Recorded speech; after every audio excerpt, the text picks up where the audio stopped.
سب سے عظیم عمل وہ رمضان کا روزہ ہے۔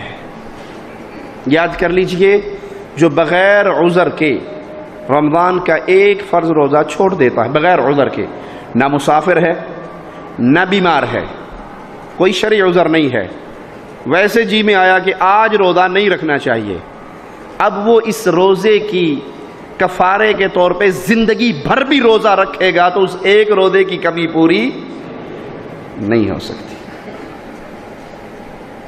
بخاری و مسلم میں پیارے حبیب محمد کریم صلی اللہ علیہ وسلم کا یہ فرمان ہے کہ ابن آدم کی ہر نیکی کے بدلے میں اللہ 700 گنا اور جہاں تک چاہتا ہے بڑھا دیتا ہے، لیکن مالک روزے کے بارے میں کیا فرماتا ہے؟ الا الصیام فإنہ لی، سوائے روزے کے آدم کے بیٹے کی ہر نیکی کو 10 اور 700 گنا تک بڑھایا جاتا ہے، جس کے لیے اللہ چاہتا ہے، سوائے روزے کے۔ اور روزے کے بارے میں مالک فرماتا ہے، فرشتوں میرے بندے نے روزہ میرے لیے رکھا ہے، اس کی جزا بھی قیامت کے دن میں دوں گا۔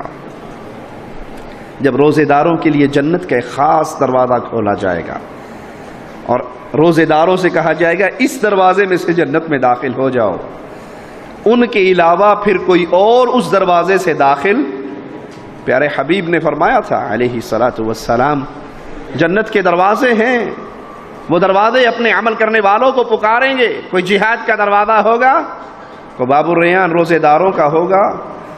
صدیق اکبر تیری عظمت پہ قربان جاؤں، پوچھتے ہیں یا رسول اللہ صلی اللہ علیہ وسلم، بندہ گزرے گا تو ایک ہی دروازے سے، کوئی ایسا خوش نصیب بھی ہوگا جس کو جنت کا ہر دروازہ کہے میرے اندروں دی لنگ جا، میرے پاس سے گزر جا، میرے ہاں سے جنت کے مہمان بن جاؤ؟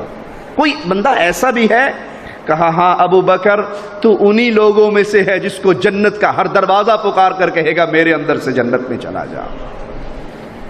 سوائے روزے کے یہ روزہ خاص اللہ کے لیے ہے، اللہ فرماتا ہے میں ہی اس کی جزا دوں گا۔